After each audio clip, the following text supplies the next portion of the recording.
Hello and welcome to the podcast with me, Chris Stafford. Well, my guest this week hails from Savannah, Georgia, but not originally. Now she's facing the salty marshes of Savannah, Georgia, and where she has a beautiful studio, as you can see. If you're watching on YouTube, then you'll see June Stratton is joining me from down south, deep south, you would call that. But if you're on your podcast app, don't forget you can watch us on YouTube as well. So welcome, June. Thank you for joining me. I see you. Are you in your studio now? I am, and thank you for inviting me, Chris. I'm honored. Well, it's lovely to have you here because behind you, we see those marshes of Savannah, Georgia, and all the friendly wildlife, or maybe not so friendly wildlife you have behind you. It depends. But yes. You're used to, you've been there for a little while now, haven't you? I have. I've been in this house for, 17 years, something like that. Yeah. My husband will correct me on that, I'm sure. I'm not good with dates. But you're a transplant because you grew up on the, you were born in Honolulu, right, in Hawaii, and then moved to Seattle. So do you feel like you're a West Coast girl? Do you still feel that? I still feel like a West Coast girl.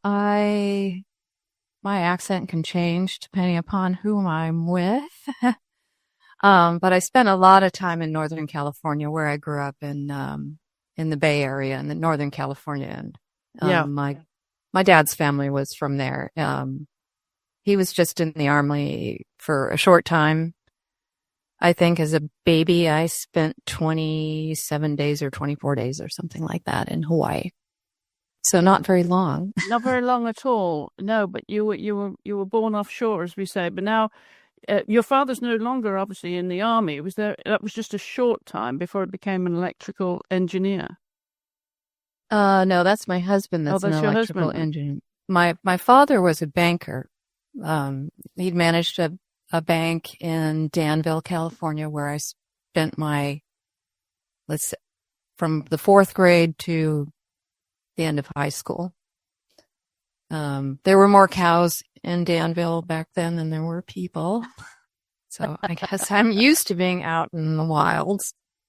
What were you doing as a child? What was I doing as a child? I was just telling my husband I've never mowed a lawn, but I was the housekeeper for the house. But I enjoyed being sent to my room because that meant I could play with my pencils. I could make things. I used to make little animals I could play with. I was never cleaning my room like I was supposed to be. I was creating. Never doing what you're supposed to be doing, but you were a creative child then from an early age, were you? Very, and I was encouraged by my worst and best critic would have been my grandmother Stratton, and they lived in Berkeley, and I enjoyed visiting with her. There's a story I like to tell about how I was drawing birds in my mind. I was not allowed to have crayons, by the way, because they thought those were not real art materials, or coloring books because they wanted you to create your own images. It sounds cruel, but I learned to love pencils at an early age. But I was drawing birds like children do, with sort of a dot in the middle and two eyebrow wings. Mm-hmm. And she kind of looked at it, went and grabbed the Audubon book and slapped it down next to me and said, "You need to look at birds." So from then on, I looked at birds. I guess what she was trying to teach me is to work from reference, which is interesting because I naturally like to draw representational things. But in a way, it kind of blocked my childlike creativity. I don't know how you would talk about that. But I learned to look, and she became, they always encouraged me to draw. I was at cocktail hour, I was drawing. But you were also faced with dyslexia as a child. How did that hamper you and interfere with your artistic development? I actually think it helped my artistic development a lot because when you're dyslexic, you actually have to learn how to get around things, how to solve problems, not in a straightforward way. So I had to make things up as I went along. I think that I got passed on from class to class because I was a polite, small child.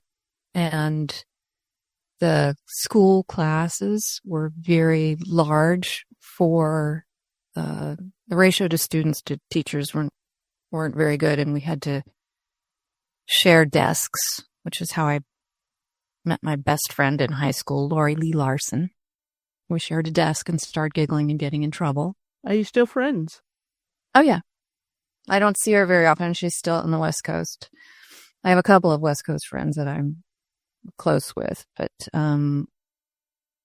it's really hard to keep up when there's a 3-hour difference, which seems, I'm sure you keep in touch with people in Europe, and that's a 6-hour difference. It's hard. So, she kind of helped me through. I would copy her papers to math papers, especially because I'm not good with numbers, and was especially bad at spelling. I had great handwriting at the time, not anymore, but getting through school was the hard part. I did not enjoy school at all. If there was a way I could do a project that would involve drawing my way out of something, I would do that. Like for a creative writing class, I did a little, in high school, I did a little book that was sort of looked like Ziggy, but all my misspellings were meant to be kind of. This character lived on the page. So he would walk around the page, and there was a line at the bottom of the page that he would walk along, and he was very lonely, which, I had a few friends, but I always felt like the geek in high school, or even before then. I could tell you many stories of being harassed. I was kind of geeky for most of my school year. But anyway, so this character, Fred, decided to make himself a friend. So he pushed the line at the bottom, and it went up into a balloon, and then I colored it with all kinds of color, and it came down looking just like him. And then he said, "Oh my God, you're colored," which was relevant to the time, because the time that we're doing, busing and things like that. And the friend started to cry. Fred gives him a hug. And I think the end line was something like, Fred makes a friend side by side. It's difficult to describe. But anyway, I got an A- for that creative writing. Well, look at you. Did you think about going into animation then and cartoons? No, I was much more into Raphael, Caravaggio. He had bigger ambitions than that. And besides, my cartoon was an awful lot like Ziggy. So, no, probably not. I wasn't that imaginative.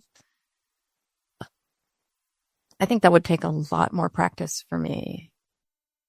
Where did the classical influence come from then? Oh, my grandmother would take me to museums, like the Palace of Fine Arts had a great collection. And I can't think of what movies influenced me early on, but she had a lot of art books, and I pored over those things.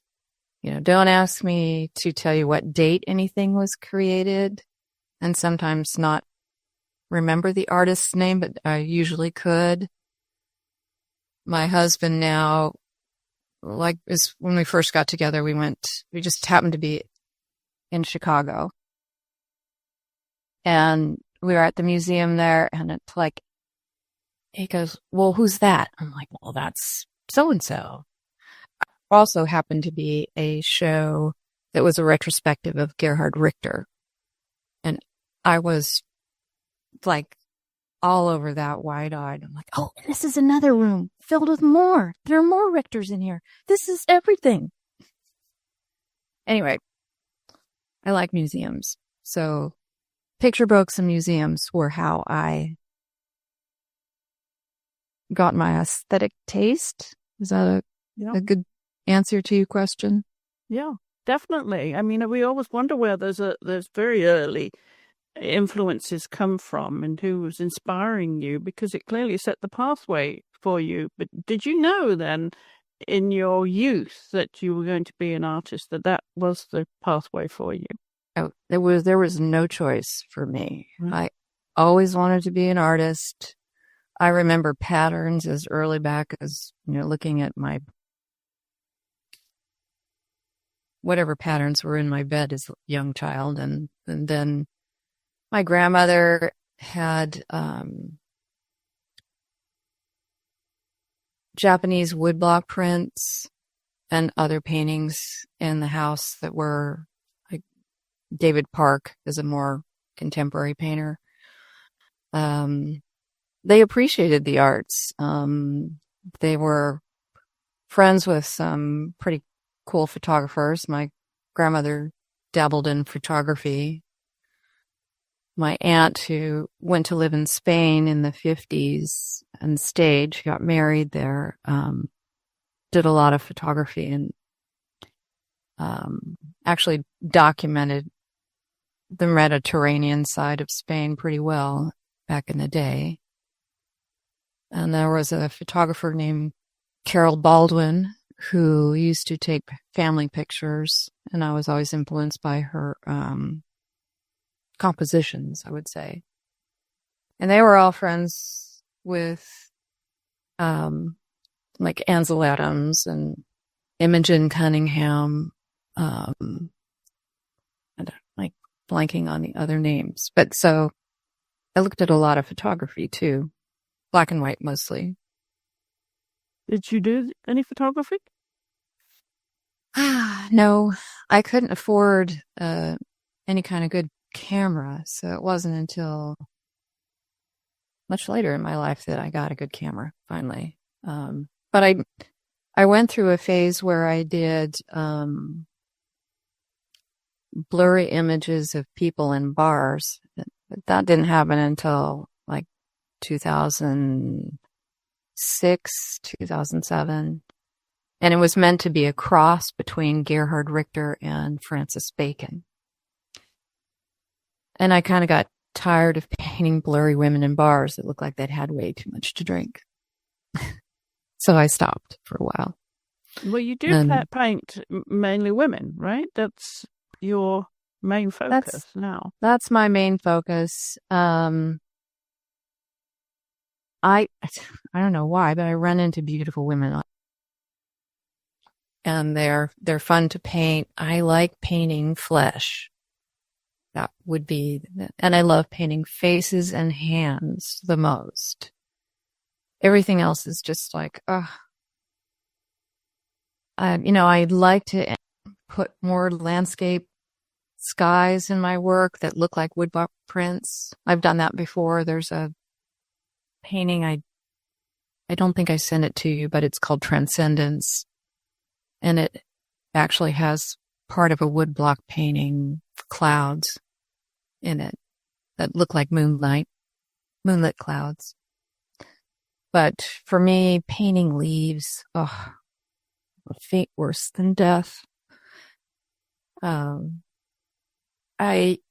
done all kinds of things. I started painting teaching myself how to paint by painting landscapes. And they were very blurry at the time. And this was in Seattle. So they were very tonalist and dark. And I painted reductively with liquid. That is very toxic. I did not use gloves.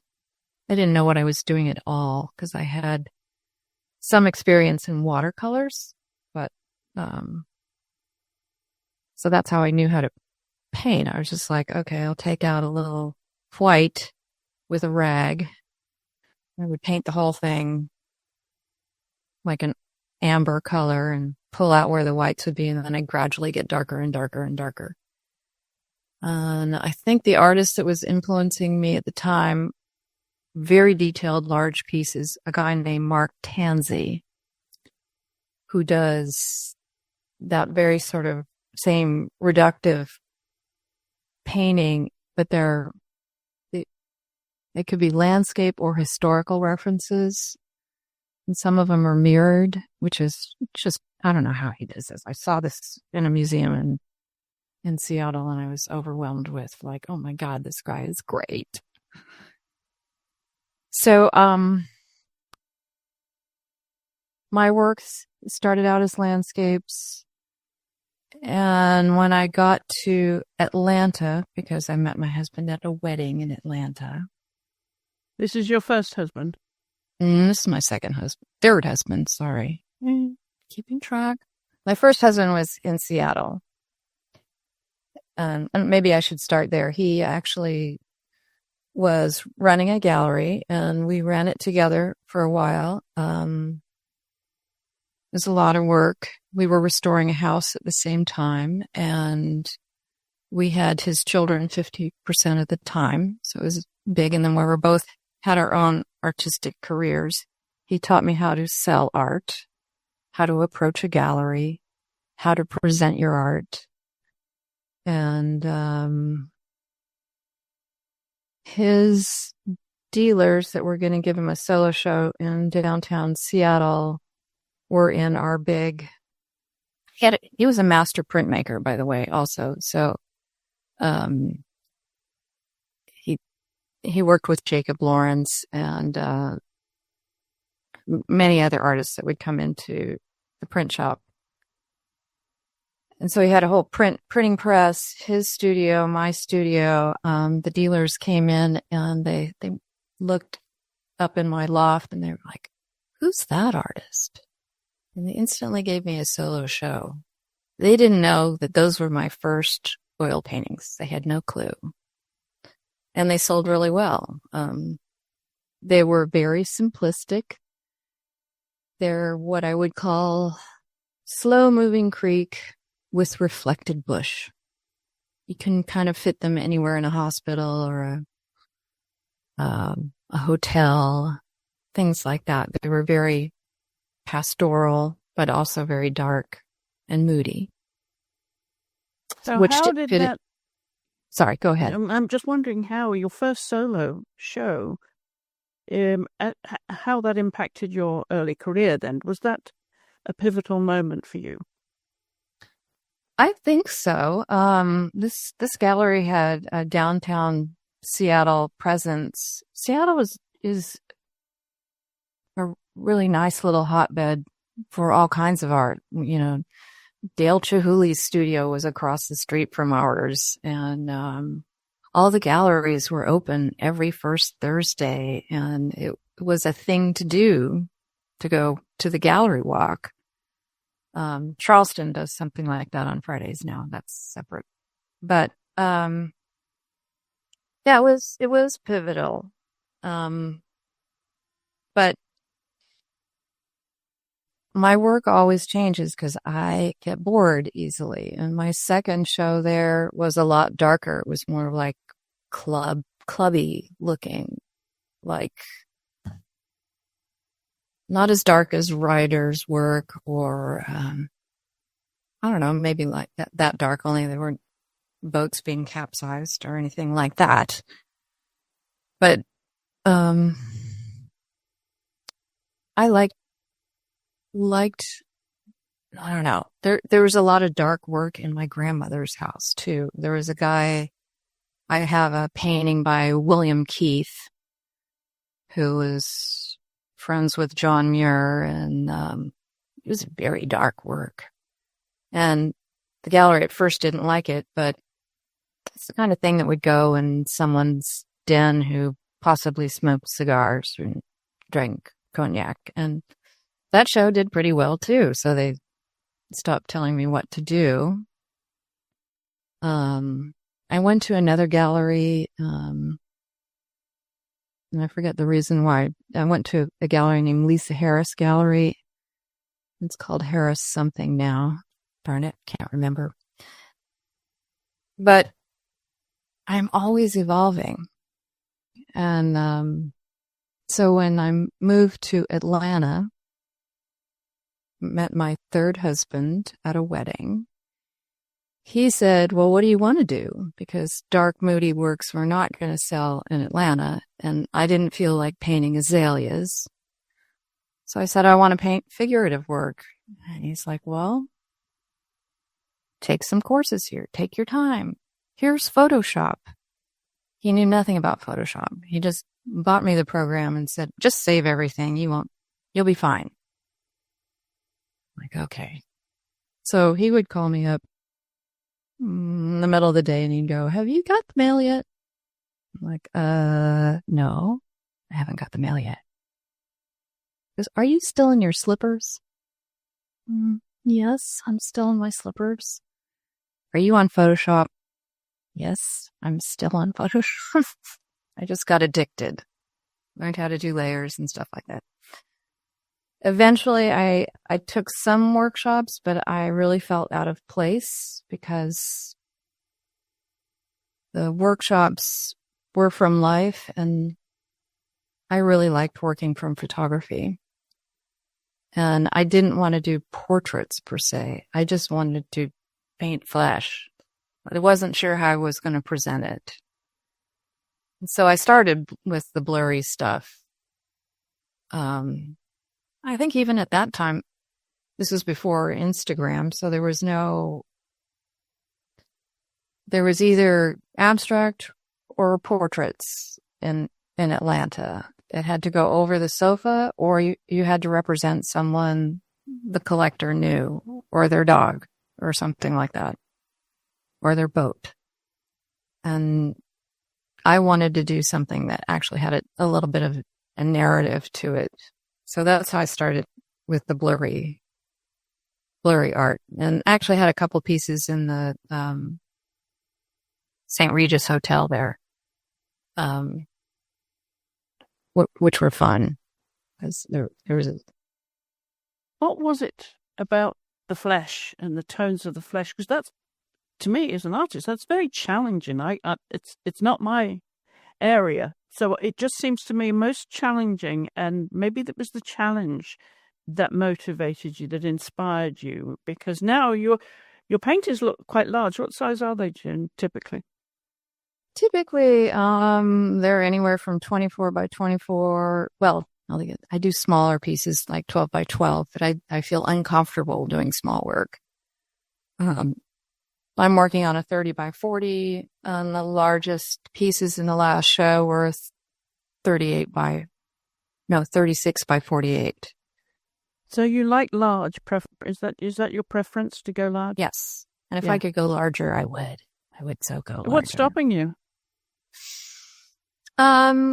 Those take a lot longer to sell. I mean, I have to, as a former gallery owner, and let's say when I first got to Savannah, I was also a gallery owner. I don't know if I sent you, there's a painting from 2008 called One Horse Opera, and that is on my website at the very bottom. It was meant to be a series of 6 women on horses. And I had a gallery that was showing my blurry figurative work in Boston. And it was it was the crash. So it was, I think it's 60 by 72 inches. And it's still in my dining room because, you think of it from a gallery perspective. You can't sell it. You have to send it back to the artist. And that piece would had to go freight, especially if there were 6 of them. I was influenced by Julie Heffernan at the time. I'd gone to New York and seen a show by her. And so I wanted to create these 6 giant pieces, but it was just really bad timing. When you think about it from a gallery perspective, also you have to insure these pieces. So that becomes quite expensive. So that was a very uncertain time financially. And so I never did the next 5. I would do it slightly differently now, I think, because I've learned a few things and I might even be better at what I do. I mean, after a few years, you hope you'd get better. I want to go back to your parents and your childhood just for a moment, because you haven't mentioned your mother, Frances, who she's no longer with us. She's no longer with us. But your dad is. My dad is living in San Diego, and he's 88 years old and doing great in his mind. He gets to drive. He took a in-person driving test, and he's very proud of that. I'm wondering, when you look back on your childhood and growing up, June, what you were doing with your parents and how they influenced you. Oof. My dad was working a lot. My mother, I guess I can talk about her. I'm pretty sure she was bipolar and very narcissistic. My current husband tells me I was raised by wolves. There wasn't a whole lot of guidance there, and my mother, I don't know, my parents didn't get along. Let's just put it that way. My mother was hard to get along with. I didn't like being around her, so I spent a lot of time avoiding her. And maybe that influenced my fantasy drawing world, because that, other than dreaming, I was safe in that world. She would do things like, I'd come home from school and she'd take drawings that I had thrown away in the trash, and I'd come home from school and see her sharing them with her friends, which made me very angry. And to this day, if I still have pieces that I don't like and aren't singing for me, they get destroyed one way or another. I don't, that also goes back to my first husband. When we did prints, lithographs, he would, throw the trashy prints in the trash, and then we'd find street people selling them on the street for $2. So we learned pretty quick you had to destroy those too, shred them up. So anyway, I curate my work pretty severely now. If it hasn't sold in a long time, it just goes away. And, I think my collectors actually have good taste. So art really was your salvation, going to your room and shutting the door and Yep. being yourself and your creative self and developing that where you felt safe. I did. It was also my safety net at school, because if, the mean girls would discover if there was an art project they had to do, June could help them with it. So, yeah, throughout my life, I will paint my way out of anything. But I was also easily bored. Once I learned how to do something, it's like, oh, hey, how can I make it all that much more difficult? Is it your comfort blanket now? Oh, absolutely. My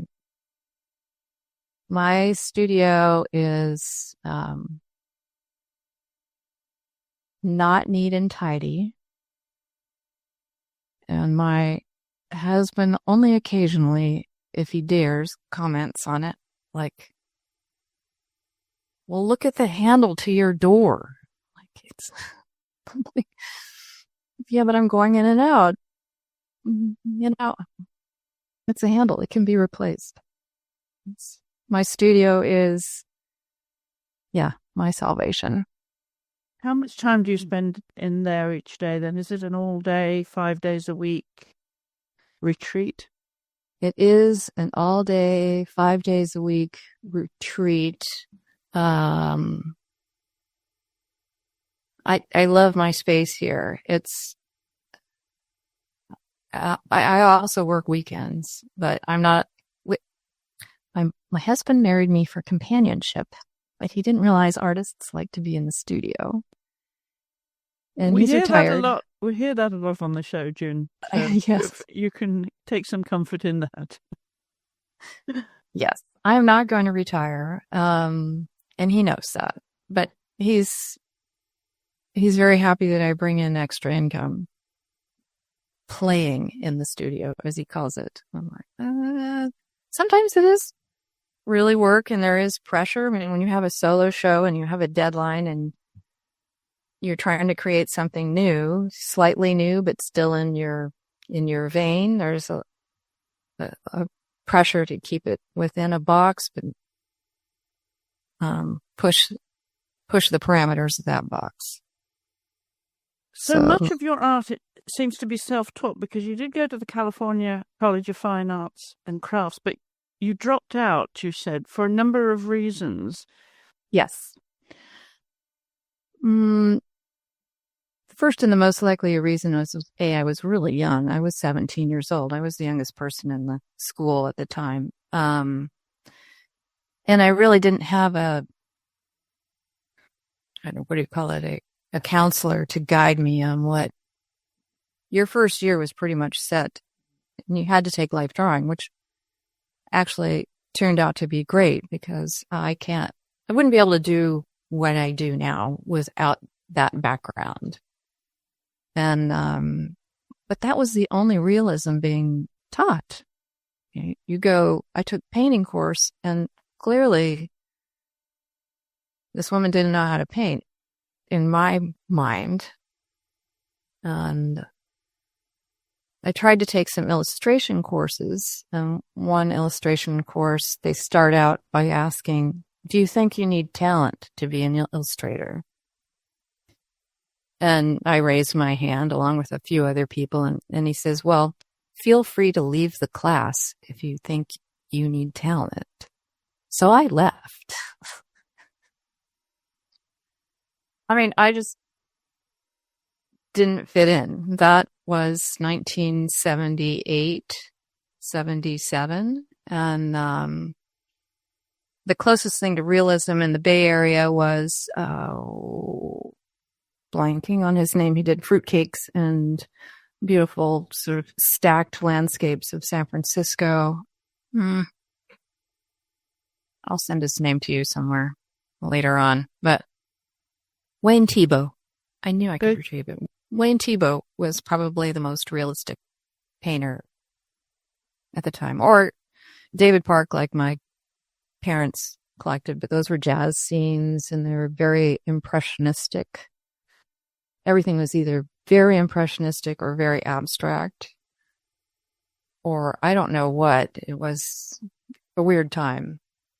There was no internet, so if you were anything representational, you were either an illustrator or a wildlife painter.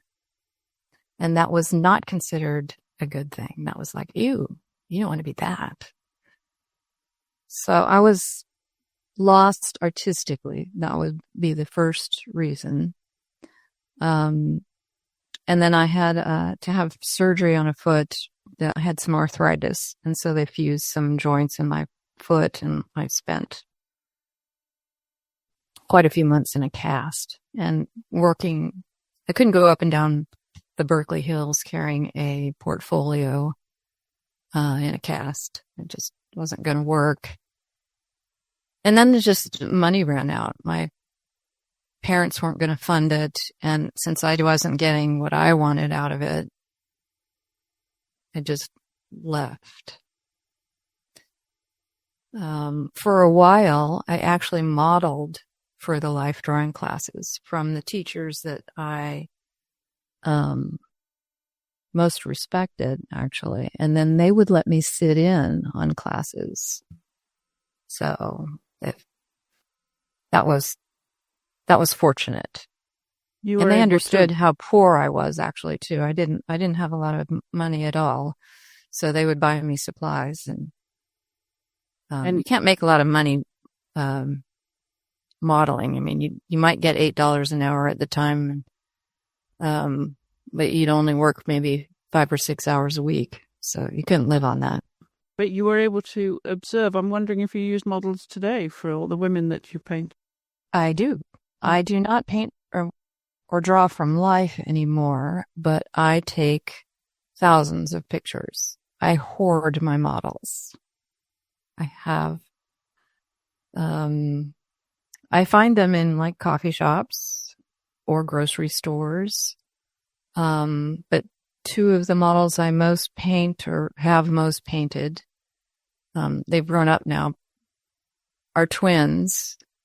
You'd think it was the same person, but it's not. They're twins. I had a collector friend who I knew had twins, and I was trying to get more than one person in a composition, and I didn't want to go through the whole, I don't know. I just hate the idea of putting it out on Facebook. I'm looking for a model that is 5'2" and above and whatever color hair. I didn't want to do that, but I called him and I said, "Hey, you've got twins." And he's like, "Yep, I have twins." And they walked into what was my gallery at the time in Savannah. I showed other artists other than myself, by the way. I tried to be very contemporary, but it didn't fly. But these two girls walked in. They were 14, and it was like two little unicorns walked in, like long blonde hair down here, and they beautiful Swedish-looking faces, beautiful eyes, and I have a stash of photographs of them. And gradually, over that period of time, my cameras got better, and now that I'm scaling up, I really appreciate the high resolution photographs I can take now.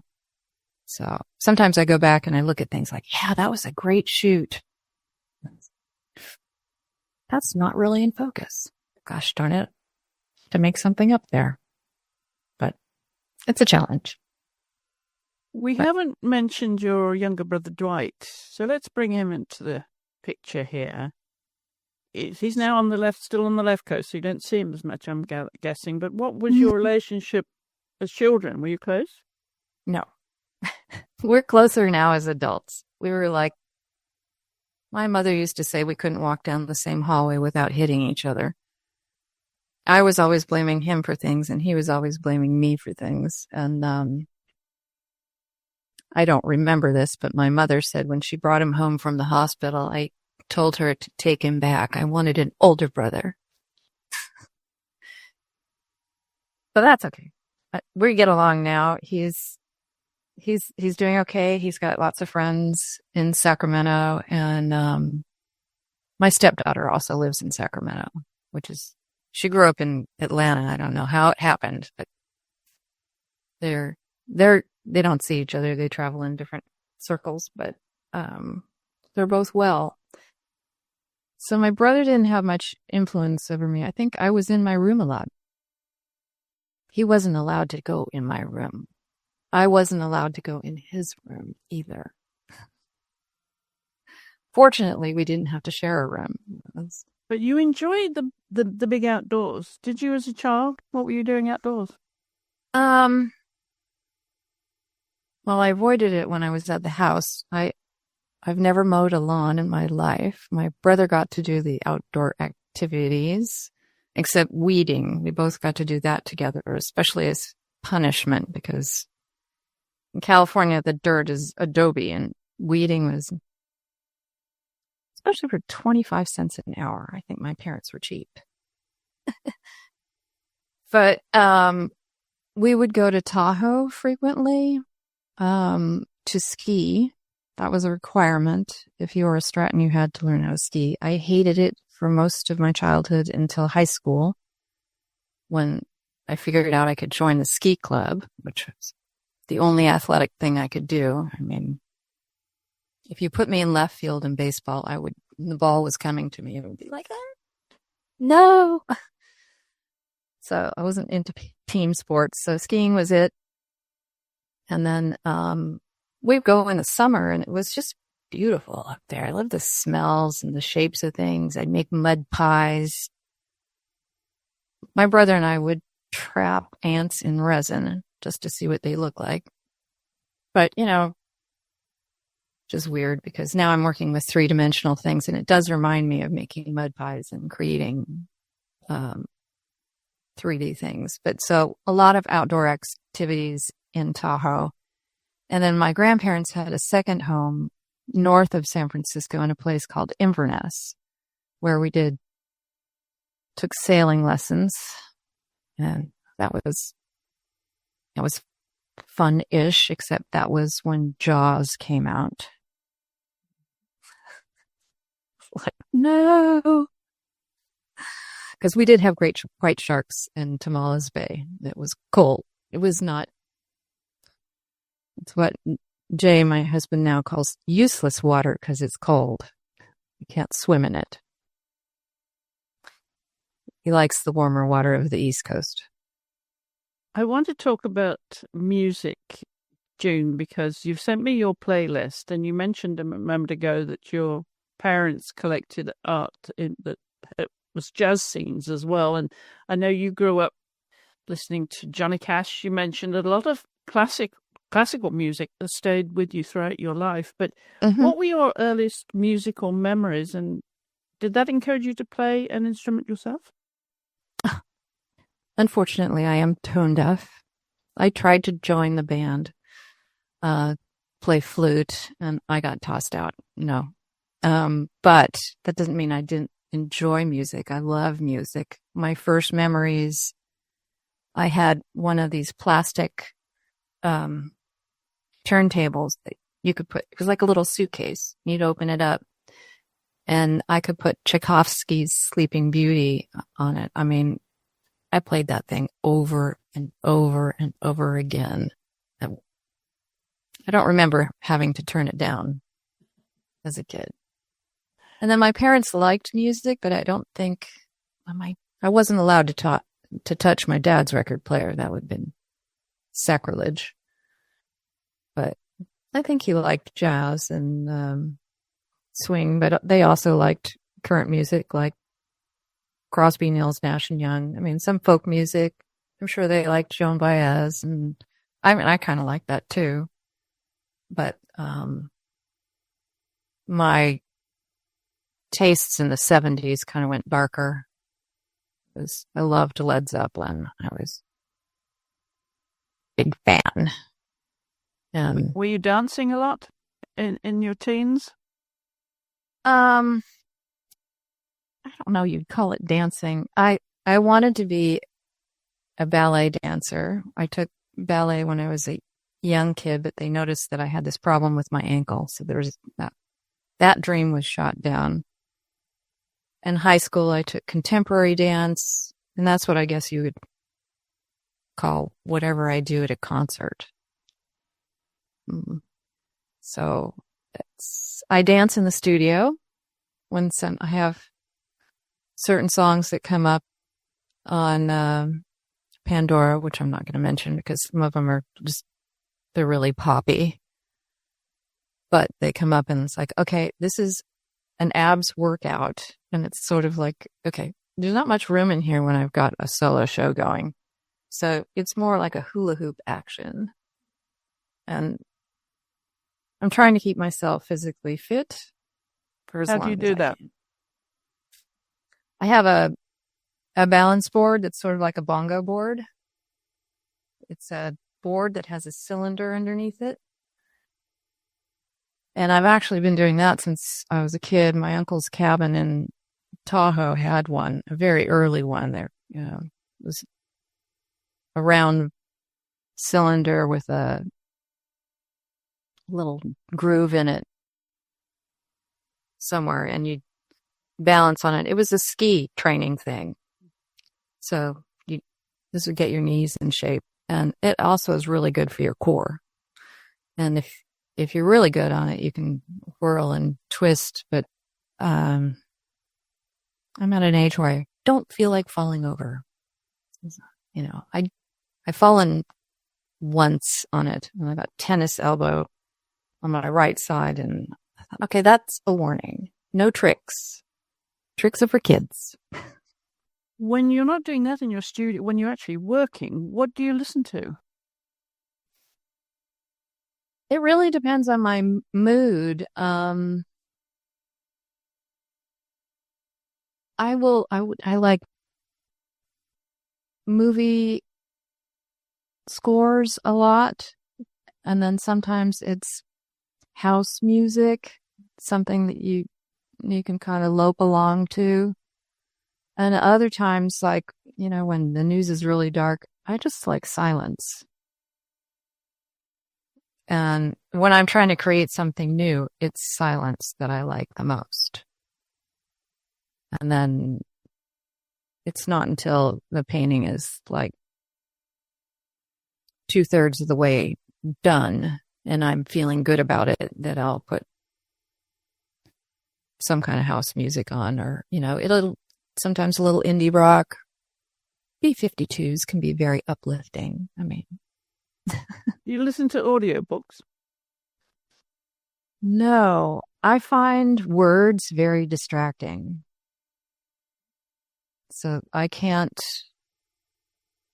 I can't chew gum and walk. I can't paint and listen to words. I mean, so that's probably why I'm not as familiar with podcasts as I should be, because God, you can learn a lot through just the little snippets that I've been getting. So, but I work hard. That's usually from 9:30 to 5 with a lunch break. Where does religion and spirituality fit into your life? I would say not much, but yes, a lot in a John Muir kind of way. Like sequoias, those are church-like things. Or, okay, go to Barcelona, and I've forgotten what the name of that church is, but that was Gaudi just did amazing light, texture, and he's a big influence on my texture work right now. So there's that, and I mean, he put amazing bits of nature in, like the doors that have salamanders on them and leaves and things like that. It's like, oh, that is, I want to do that. Because, I mean, I'm out in nature. I was great with the window open last night before something either got murdered or whatever animal was having a hard time, because there are night birds that make sounds, and there's the cicadas that are just starting up now, and there was a light wind going in the neighbors' wind chimes, very slight in the background. So yeah, I like going out on our boat, because you can boat like half an hour from our house and be in the middle of nowhere. There's nothing but water and marsh. And yeah, that's a church for me, really, nature. What most excites you these days? What do you most look forward to? I tell you what, I'm focusing on ever expanding, putting 3-dimensional things in my work and experimenting with different materials and not limiting myself to plaster. I'm putting china in it. I'm putting shells in it. I'm doing things like that. But I'm working on balancing a social life where going out to see music, like we're going to go see Annie DeFranco this week. I'm excited about that. It's going to be fun. I love live music, and we live about a half an hour away from Savannah, but we have a place we can stay when we stay overnight there. So I get to have I'm trying to divide my time. Most of my friends are in-town Savannah people that I met when I had a gallery there. And I love nature, that church of mine, but it's isolating as well. So trying to get a balance of all, I guess, 3 of those things. Nature, art, friends. Because, I don't know, I'm getting to an age where I don't want to lose my friends by not socializing. I think it's good to get out and see people and also hear their different perspectives on life, because we're all different. You know, they're really, I mean, some people would like to put us in 2 different boxes, but there's just so many shades of color in between. Well, that brings us perfectly to your dinner party that you've been thinking about, I know, and you have your guest list already. Will you be cooking for them? I would need some assistance. I like to serve things that are a little bit done beforehand and could be served on a couple of large trays, and people can pick and choose what they want to eat. Like it would be seared tuna with maybe some roasted chicken, fresh salad greens. Even though my husband hates beets, I'd have roasted beets on the side, mozzarella, hard-boiled eggs with some nice vinaigrette, and maybe, I don't know, some crusty bread on the side for those people who eat bread.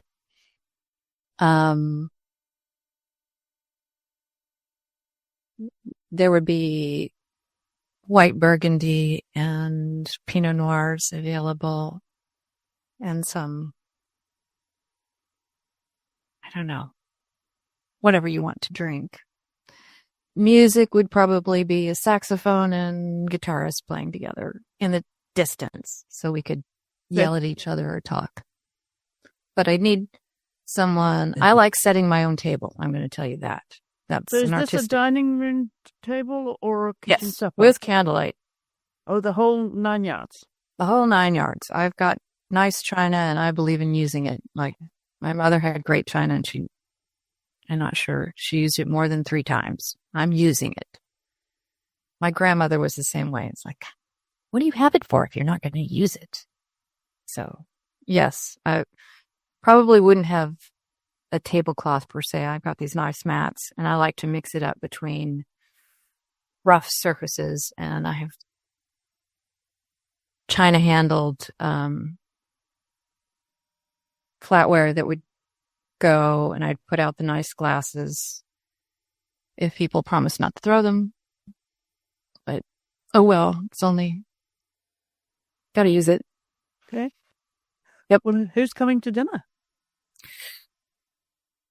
On my list, first up, oddly, is Ben Franklin. I would love love to hear his perspective on how things turned out in this country, or are turning out. Because he was an inventor.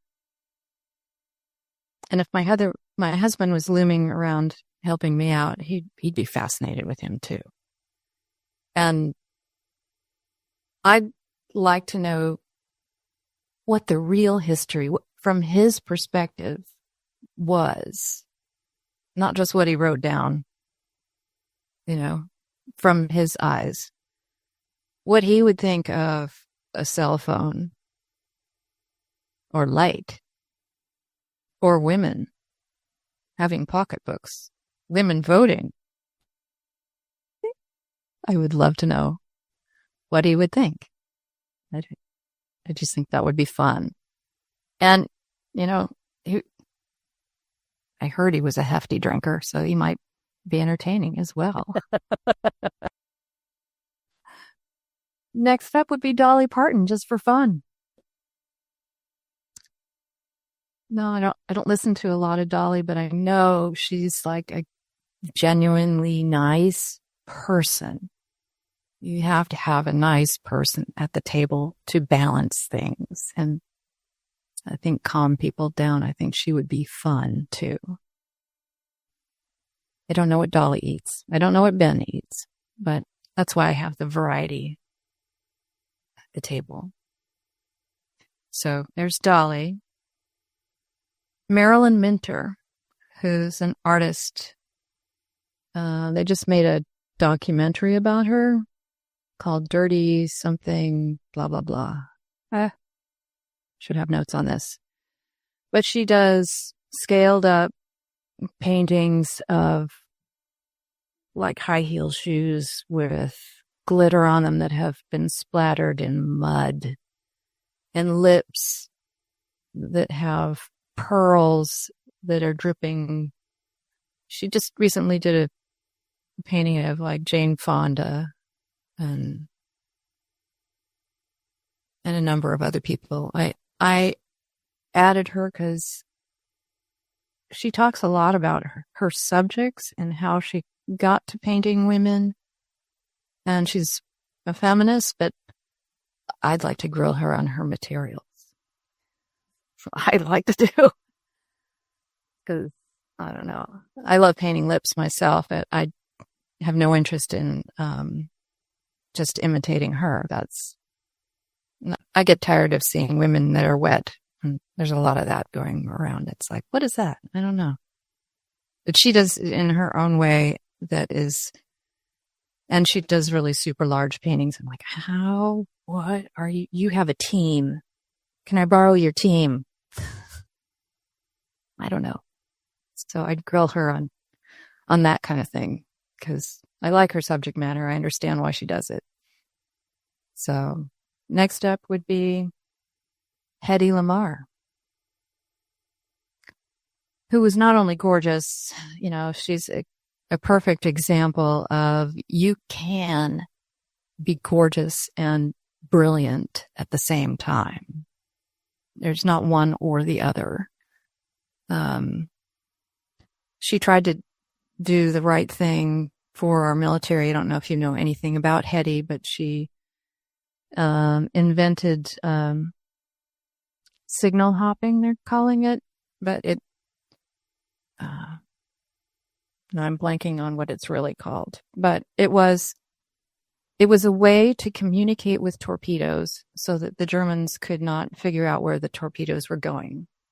And she developed this from looking at player piano sheets. So the signals would be random. I come up with the name of this. Signal hopping.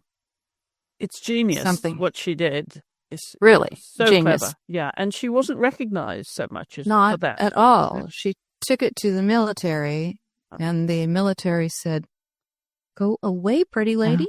Yes. Go sell war bonds," which she did, and sold millions of dollars worth of war bonds, just going around on a train kissing random people.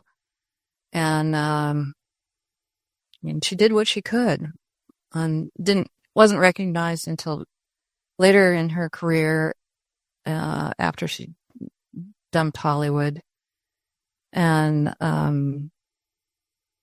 eventually she was recognized, but her patent had run out, which is so sad. She invented Wi-Fi. I mean, everything that GPS. Everything. I would imagine she and Dolly would get along great. They would have an interesting conversation. So. Yes. I think so. And I think she'd have fabulous conversations with Ben. I mean, did he invent electricity? Anyway, they could talk about stuff. Anyway. So yeah, she'd be there. Then I like Jack White because I have to have some contemporary music.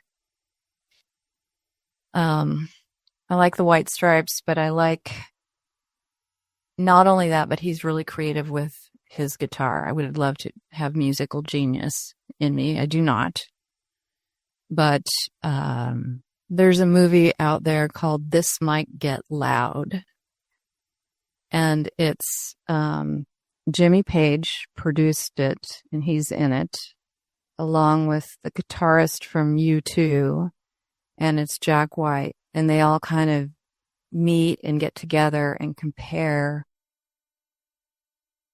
creatively their musical style, which I really found interesting because every artist does that very same thing.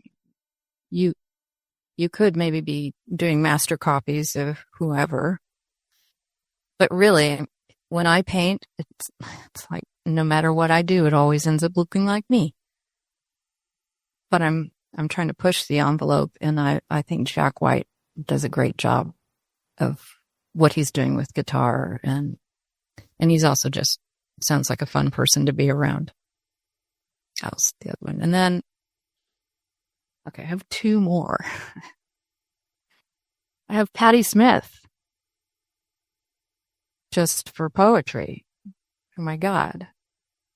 Just say it like it is. And she was a visual artist as well. So she would have something in common with Marilyn. And I mean, they're both alive today. I don't know whether they've met, but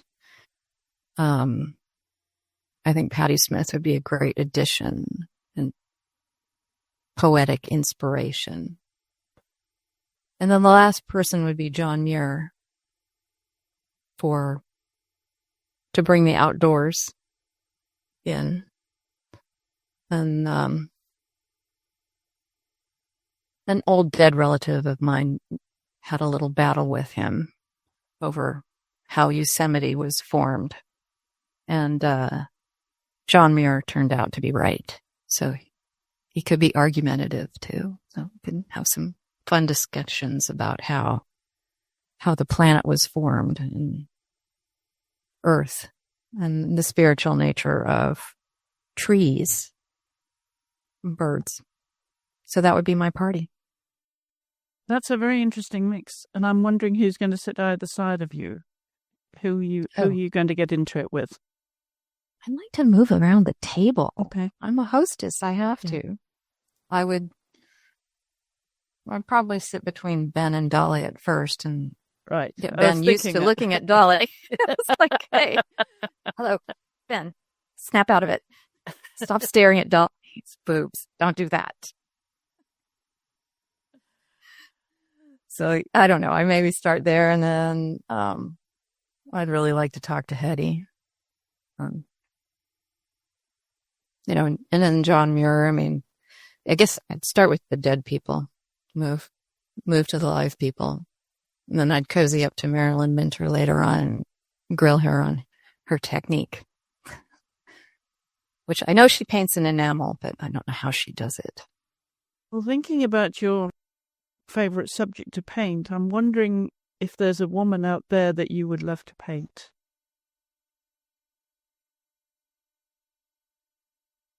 I think Lana Del Rey.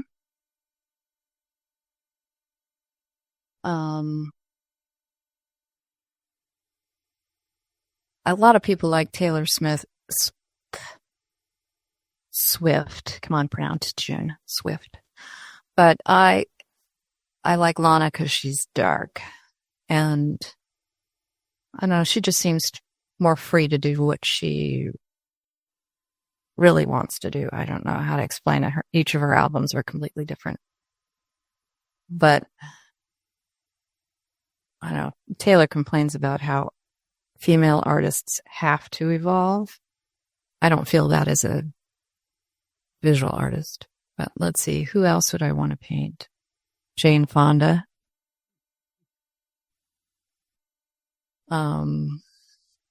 Deborah Harry, maybe.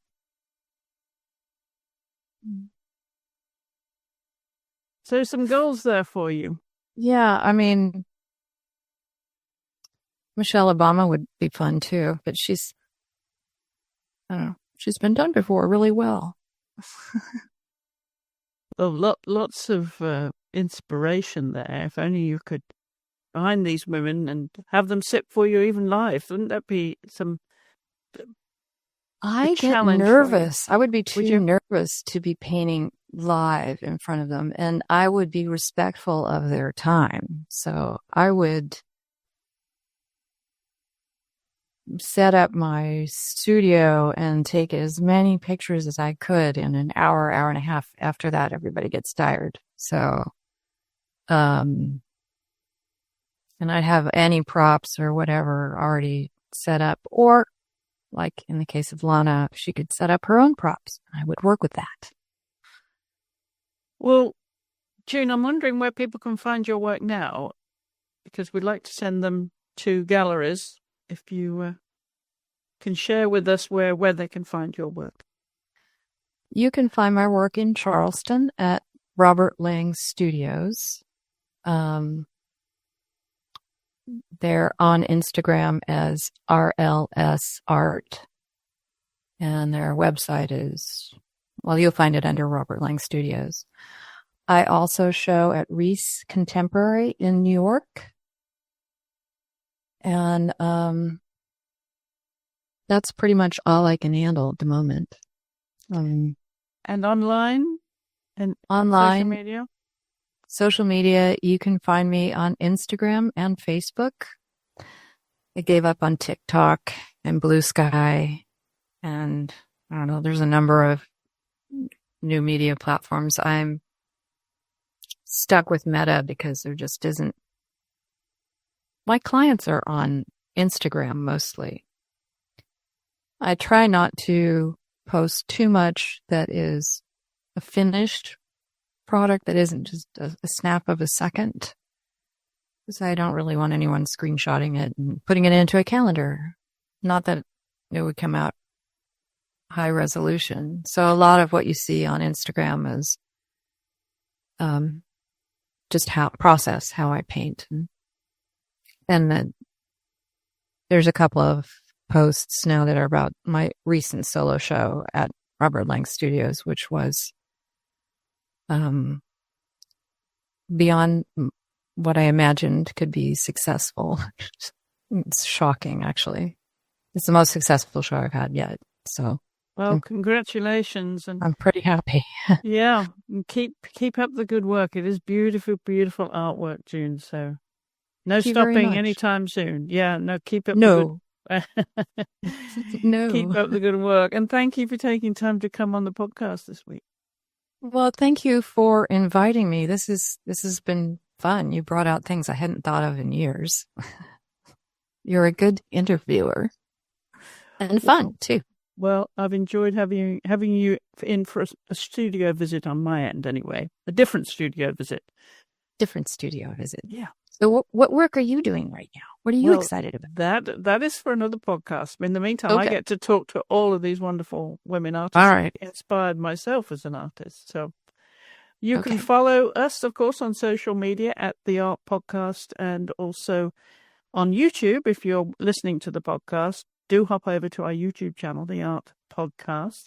You can also follow my musings on Substack. Just look for Chris Stafford Official, and that's where, if I have anything to say, I generally do my writing on Substack these days, and also post other artwork and, of course, any links to the podcasts that go live as they go live. So follow us on Substack and on Instagram and on YouTube.